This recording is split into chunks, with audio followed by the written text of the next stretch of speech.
ሰላም ጤና ይስጥልን ውድ ተመልካቾቻችን ኢትዮጵያ በቅርቡ አንድ ትልቅ ስጦታ ለአፍሪካ አበርክታለች። የኢፌድሪ ጠቅላይ ሚኒስትር ዶክተር አብይ አህመድ የፐልስ ኦፍ አፍሪካ ሚዲያን ስራ መጀመር በይፋ ማብሰራቸው ይታወሳል። የፐልስ ኦፍ አፍሪካን የስራ እንቅስቃሴዎች የተለያዩ አካላት እየመጡ እየጎበኙ ይገኛሉ። የተከበሩ የኢፌድሪ የህዝብ ተወካዮች ምክር ቤት አፈ ጉባኤ አቶ ታገሰ ጫፎ እንኳን ደህና መጡ።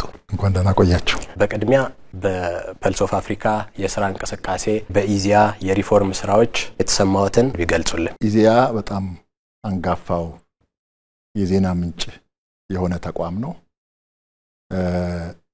ለረጅም ዓመታት ከ83-84 ዓመት ያላነሰ ጊዜ ብዙ መረጃዎችን ተደራሽ በማድረግ ትልቅ አስተዋጽኦ ያደረገ ያለ ተቋም ነው። ስለዚህ የተሳካ ስራ እንዲሰሩ የህዝብ ተወካዮች ምክር ቤት አስፈላጊውን ሁሉ ድጋፍ ሲያደርግ ቆይቷል።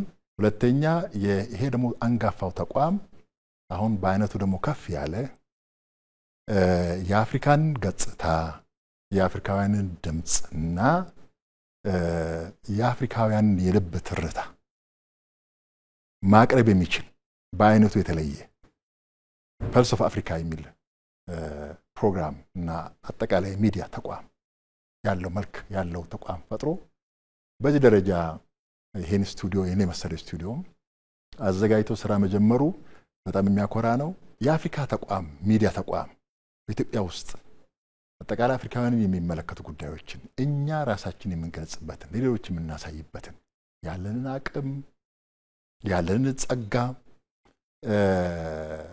ያለውን ደግሞ ዕውቀትና ጥበብም ጭምር ለዓለም የምናሳውቅበት የራሳችን ሚዲያ ያስፈልገናል የሚል ሐሳብም እምነትም ነበረኝ። ዛሬ ኢዚያ ይሄን አደራጅቶ ሲገኝ ይሄ ትልቅ ስኬት አድርጌ ነው የምወስደው። የአፍሪካ ልብ ትርታ ሆነን ኢትዮጵያ እንደሚታወቀው በታሪካችን ለአፍሪካውያን ነጻነት ብዙ ዋጋ የከፈለ ህዝብ ያለበት ታሪክ ያለው አገር ነው። ስለዚህ አፍሪካን ይዘን በጋራ ብንቆም የሁሉም አፍሪካ ሀገሮችን አጀንዳም እዚሁ መነጋገር ብንችል እኛም ደግሞ ያሉ ነገሮች ይዘን ብንቀርብ ይሄን አድርገን ስለራሳችን ገልጸን ማንነታችን በዓለም ላይ ሌሎች ስለኛ የሚናገሩት ሌሎች ስለኛ መልክና ቅርጽና ስለኛ ሁኔታ የሚገልጹበትን አግባብ እኛ ራሳችን ተናግረን ማንነታችንና አቋማችን ሁሉ ነገራችን መግለጽ እንችላለን። ይሄን ለማድረግ ይሄ ትልቅ ተቋም ነው።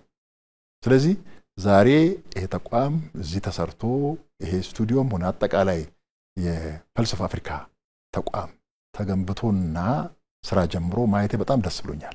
አጠቃላይ ኢዚያንን በሚመለከት ያለው አጠቃላይ የኢዚያ ሪፎርም ስራዎች በዲጂታል ቴክኖሎጂም አጠቃቀምም ሆነ አጠቃላይ መልእክቶችን በማስተላለፍ የሀገርን ገጽታ ለመገንባት ትክክለኛው መረጃ ህዝቡ እንዲያገኝ የሚያደርጉት ጥረት በጣም የሚበረታታ ነው። የራስን ፍላጎት ብልጽግና ከማረጋገጥ ባለፈ አብሮ መለወጥ አብሮ ማደግ ቀጣናዊ ትስስር መፍጠር የሚሉ ሳቢዎች ስላሏት እንደዚህ አይነት አህጉር አቀፍ ሚዲያ ለብዙ የአፍሪካ ጉዳዮች መነሻ መሰረት ለሆነች ሀገር ምን ማለት ነው? እንዴት ይገልጹታል እርሶ?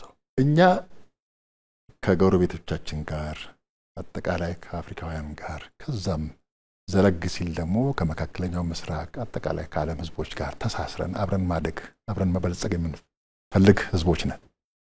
ክቡር ጠቅላይ ሚኒስትራችን ለዛ ነው እኛ ራሳችን መግለጽ አለብን። ኢትዮጵያውያን ራሳችንን የምንገልጽባቸው ለሀገራችን ህዝቦች የምንገልጽባቸው ሚዲያዎች ቢኖሩንም የኛን ሁኔታና አጠቃላይ አፍሪካን ሁኔታ ይዘን በጋራ ቆመን አፍሪካ ምን ይመስላል የሚለውን ማሳየት ይኖርብናል በሚል በዛ ጉባኤ ላይ ያረጉት ንግግር ለዚህ መነሻ ሆኗል። መጀመሪያ እንግዲህ ሐሳብ ነው። ከዛ ሐሳብ ተነስቶ ይሄ ተግባራዊ ሊሆን ችሏል። ይሄ በጣም የሚመሰገን ነው። ይሄን ይዘን በትስስር እንዴት ነው የምናድገው? አሁን ለምሳሌ ይሄ ፕሮግራም አሁን የተጀመረው በእንግሊዝኛና በአረብኛ ነው። ጥሩ ነው። አረብኛ በዙሪያችን የሚነገር ነው፣ ቅርብ ርቀት ላይ የሚነገር ነው፣ ሰፊ ህዝብ የሚናገረው ቋንቋ ነው። እንግሊዝኛም እንደዚሁ ነው።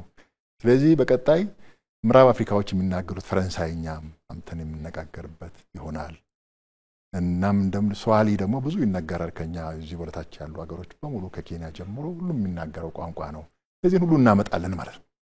እዚህ ላይ የምናየው ገጽታ መልኩ ሁሉ የአፍሪካውያን መልክ እንዲይዝ ተደርጎ የአፍሪካውያን ቀለም እንዲይዝ ተደርጎ የተሰራ ነው። ስለዚህ የሚዲያና ተግባቦት ተቋሞቻችን በዚህ ደረጃ ከፍ ብሎ እንዲወጡ ማድረግ ትስስራችን የበለጠ ለማጠናከር አንዱ ያለውን ሌላው ሰጥቶ ሌላው ያለው ለአንዱ ሰጥቶ ተቀባብለን ለማደግ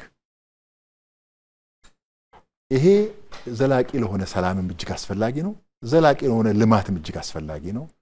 ሁለንተናዊ ብልጽግና ደግሞ በኢትዮጵያም በጎረቤት ሀገሮችም በአጠቃላይ በአፍሪካ ለማረጋገጥ እጅግ ወሳኝ ነው።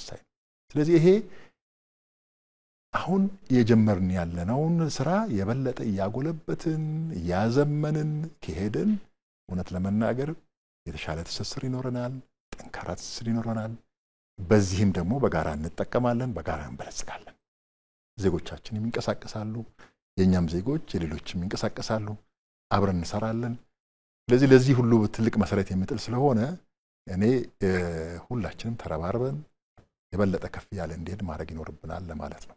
አፍሪካውያን በእንደዚህ አይነት ሚዲያዎች በብዙ መንገድ የተዛቡ ጎዶሏቸው የሚገለጥበት ጥንካሬያቸው ደግሞ እንዳልኖረ ተደርጎ ተቀብሮ የሚቀርበትን ትርክት በራሳቸው መቀየር እንዲችሉ ከማድረግ አኳያ ያለውን ሚናም ትንሽ ቢያብራሩ። ለምሳሌ እኛ ጋር ያለ ጸጋ አለ፣ ሌላው እኛ ጎረቤት ሀገር ያለ ጸጋ አለ፣ ዕውቀትም አለ፣ ሀብትም አለ፣ የተለያዩ አሰራሮችም ይኖራሉ።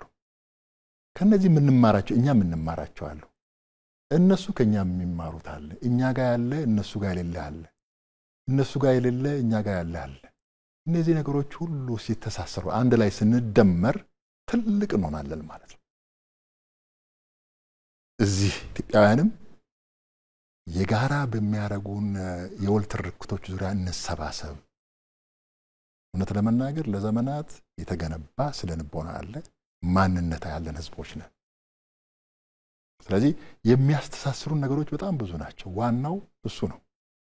እንደው ስለ ልዩነት አንዳንዴ ይነሳል እንጂ የማንነት ብዝሃነት አለ፣ የቋንቋ ብዝሃነት አለ፣ የእምነት ብዝሃነት አለ። ብዝሃነት ደግሞ ውበት ነው፣ ጸጋም ነው። ይሄ ብዝሃነት አንድ ላይ ሲደመር ትልቅ ውበት ነው። ስለዚህ እኛ ውስጥም ያለውን የጋራ የሆነውን የወል ትርክታችንን ላይ በመስራት ህዝባችንን አንድነት፣ ተጠቃሚነት፣ የሀገርን ብልጽግና እውን ማድረግ እንችላለን። ለዚህ ምን ይፈልጋል? መደማመጥ ነው፣ መነጋገር ነው። አሁን የሀገራዊ ምክክር ኮሚሽን ለምሳሌ አቋቁመን ላለፉት 3 ዓመታት ስንነጋገር ቆይተናል። አንድ ደረጃ ላይ አሁን ደርሷል። ሰብሰብ ያደረግን ነው። የጋራ የሆነው ነገር ላይ እንቆማለን። ይሄ የጋራ ትርክት የወል ትርክት በጣም እጅግ አስፈላጊ ነው። እኛ በራሳችን ተደምረን ሌሎቹ ደግሞ እኛም ከነሱ ጋር ተደምረን እነሱም ከኛ ጋር ተደምረው የአፍሪካን ብልጽግና እውን ማድረግ እንችላለን። ለዛ ይሄ የተግባቦት ስራ በጣም ወሳኝ ነው። አሁን የጀመርን ነው። በየጊዜው እያደገ ይሄዳል። ከሌላውም እንማራለን። እኛም የምናስተምረው ነገር አለ። ተማምረን በጋራ ተደምረን የአፍሪካን ብልጽግና እውን እናደርጋለን። እኛ ደግሞ በራያችን ለአፍሪካ ብልጽግና ተምሳሌት የምትሆን አገር መገንባት ብለን ይዘናል። ይህንም ደግሞ ራያችን ለማሳካት በጣም የሚያግዝ ተቋምና መሳሪያ አድርጌ ነው የምወስደው። ፐልስ ኦፍ አፍሪካ የአፍሪካ መልክና ድምጽ ለመሆን መሪ ቃሉም ዘ ፌስ ኤንድ ቮይስ ኦፍ አፍሪካ የሚል ነው። ይሄንን ህልሙን ይሄንን ትልቅ ራዕዩን ለማሳካት በህዝብ ተወካዮች ምክር ቤት በኩል ምን አይነት ድጋፎች ይደረጋሉ? በዛው ደግሞ አያይዘው የሚያስተላልፉት መልእክት ካለ። እኛ የሚዲያ ተቋማት በተለይ የህዝብ የሆኑ ሚዲያ ተቋማት መረጃን ለህዝቡ ተደራሽ በማድረግ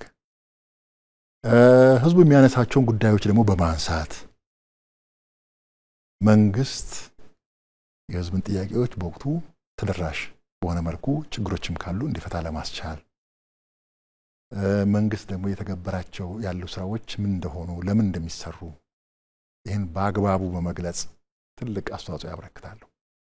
ስለዚህ ኢዜአ ተጠናክሮ እንዲወጣ ባለፉት ዓመታት የህግ ማሻሻያዎች በተደጋጋሚ አድርገናል። አሰራሮች ነፃ ሆኖ መስራት የሚችሉበትን ሁኔታ ለመፍጠር ትልቅ ጥረት ተደርጓል። በቂ የተሻለ ባለሙያ መያዝ የሚችሉበት ሁኔታ በህግና በአሰራር እንዲደገፍ ለማድረግ ጥረት አድርገናል። ይሄ ድጋፍ ተጠናክሮ ይቀጥላል።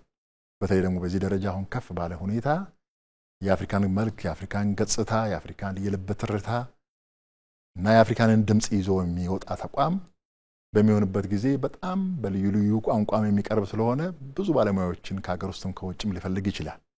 ለዚህ የሚያስፈልግ ደግሞ ድጋፍ እንደሚኖር ምንም ጥያቄ የለውም።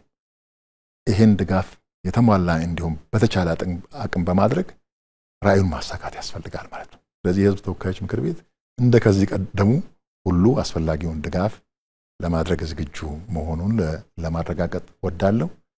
እንግዲህ ይህን ሚዲያ የምትከታተሉ አጠቃላይ የሀገራችን ህዝቦች፣ የአፍሪካ ህዝቦች በሞላ ይሄ በቂ መረጃ ለማቅረብ የተሰናዳው ሚዲያ የእናንተ ሚዲያ ስለሆነ ሁላችንም እዚህ ያሉ የአፍሪካ ኤምባሲ ዲፕሎማቶችም ይሄን ተጠቅመው መረጃዎችን ማቅረብ እንዲችሉ፣ የኛ ኤምባሲዎችም ከሀገር ውጭ ያሉ ሁሉ ይሄ ሚዲያ ተጠቅመው አስፈላጊው መረጃ በየአካባቢው በየሀገሩ የሚነሱ ጉዳዮች ከአፍሪካ አኳያ ምን ማለት ነው ብለው ማቅረብ እንዲችሉ የሚያስችል ስለሆነ ሁላችንም ይሄን ሚዲያ እንጠቀም።